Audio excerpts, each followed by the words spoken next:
Hello friends, मेरा नाम है राकेश सैनी। हमारे यूट्यूब चैनल में आपका स्वागत है। दोस्तों, मैं आज का टॉपिक लेकर आया हूँ लोकसभा। लोकसभा से जितने भी क्वेश्चन एग्जाम में बनते हैं उन क्वेश्चनों को इस वीडियो में देखेंगे।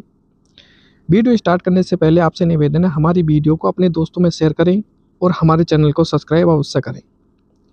देखो, मैंने कराई थी संसद। अब संसद के कितने अंग बताए थे? 3 बताए थे, लोकसभा, राज्यसभा और राष्ट्रपति। जिसमें मैंने पिछली वीडियो में राज्यसभा का टॉपिक कंप्लीट कर लिया है। आज का अपना टॉपिक है लोकसभा। देखो, लोकसभा इसका जो पहले नाम तक हुआ करता था, हाउस ऑफ कॉमन्स हुआ करता था। इसका जो गठन होता है वो 17 अप्रैल 1952 को होता है। इसकी जो प्रथम बैठक है वो 13 मई 1952 को होती है।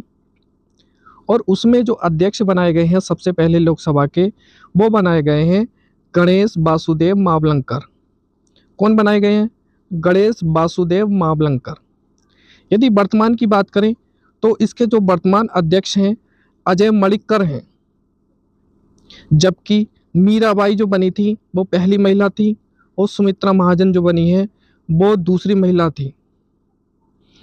अब इसके जो प्रथम उपाध्यक्ष रहे हैं वो अनंत सेन रहे हैं। कौन? श्री अनंत सेनम। अब लोकसभा की जो संरचना आती है वो आती है अनुच्छेद नंबर 81 में। इसमें इसका विस्तार पूर्वक बताया गया है कि सदस्यों की जो संख्या है अधिकतम लोकसभा में वो कितनी हो सकती है। तो ये हो सकती है 552, या अगर ऑप्शन में 550 आती है तो 550 ही लगाएंगे, या फिर 552 आती है तो 552 लगाएंगे। राज्यसभा में यानी कि एमपी जो राज्यसभा से चुन के आते हैं उनकी जो संख्या होती है वो होती है 530। जबकि केंद्र शासित प्रदेशों से जो चुनकर आते हैं उनकी संख्या होती है 20। और जो मनोनीत करते हैं तो ये मनोनीत होते हैं एंग्लो इंडियन द्वारा, ये आते हैं 2। यदि अगर वर्तमान समय की अगर बात करें तो देखो, लोकसभा में वर्तमान की जो संख्या है वो 545 है। जिसमें राज्यसभा द्वारा जो चुनकर आए हैं वो आए हैं 530, और मनोनीत जो आए हैं वो आए हैं 2। और जबकि केंद्र शासित प्रदेशों से जो चुनकर आए हैं वो 13 हैं। टोटल ये संख्या हो जाती है 545। यदि अगर बात करें लोकसभा भंग कब होती है, तो ये पहली बार 1970 में लोकसभा पहली बार भंग हुई थी। उस समय जो पीएम थी हमारी इंदिरा गांधी थी। आर्टिकल, देखो फ्रेंड्स, लोकसभा से जितने भी क्वेश्चन बनेंगे वो इस वीडियो में देखेंगे। अनुच्छेद 331 ये कहता है कि यदि राष्ट्रपति को ऐसा लगता है कि एंग्लो भारतीय समुदाय को लोकसभा में पर्याप्त प्रतिनिधित्व नहीं मिला है तो वह लोकसभा में 2 एंग्लो इंडियंस को मनोनीत कर सकता है। ये बात कही गई है आर्टिकल नंबर 331 में। अब लोकसभा के सदस्यों का जो निर्वाचन होता है वो किस तरीके से होता है उसको देख लेते हैं। इनका सबसे पहले चुनाव जो होता है वो प्रत्यक्ष रूप से होता है। कैसे होता है? प्रत्यक्ष रूप से। 61वां संविधान संशोधन हुआ 1989 को। इसके अनुसार मतदान की जो आयु है वो 21 वर्ष से घटाकर कितनी कर दी गई है? तो ये 18 कर दी गई है। अब देख लेते हैं लोकसभा का कार्यकाल। देखो, लोकसभा का जो कार्यकाल होता है वो 5 वर्ष के लिए किया जाता है। किसकी सलाह से? तो प्रधानमंत्री की सलाह पर राष्ट्रपति लोकसभा को कभी भी भंग कर सकता है। लेकिन लोकसभा के भंग होने की स्थिति में, लोकसभा के भंग होने की स्थिति में 6 माह है, यानी कि 6 महीने के भीतर मध्य अवधि चुनाव कराना अनिवार्य होगा। यदि अब तक की बात करें तो लोकसभा कितनी बार भंग हो चुकी है? तो ये हो चुकी है 8 बार। सबसे पहले 1970 में पहली बार प्रधानमंत्री इंदिरा गांधी की सलाह पर लोकसभा को भंग किया गया था। ये बात लिखी गई है आर्टिकल 85 में। विशेष परिस्थितियों में ये लोकसभा भंग होती है। तो लोकसभा का जो कार्यकाल है 1 वर्ष के लिए बढ़ा दिया जाता है, लेकिन जैसे ही विशेष परिस्थिति क्या खत्म होती है तो 6 माह के भीतर लोकसभा का चुनाव कराना अनिवार्य होगा। लोकसभा के अधिवेशन या बैठक की बात करें तो लोकसभा के 1 वर्ष में 2 अधिवेशन हो सकते हैं और दोनों अधिवेशन में 6 माह से अधिक का समय नहीं होना चाहिए। अब ये जो बैठक होती है ये होती है कोरम से, गणपूर्ति से, जिसमें 1/10 सदस्य या 10% सदस्यों का होना अनिवार्य होता है। योग्यता की बात करें लोकसभा के सदस्यों की तो ये भारत का नागरिक होना चाहिए और 25 वर्ष की उम्र पूरी कर चुका हो।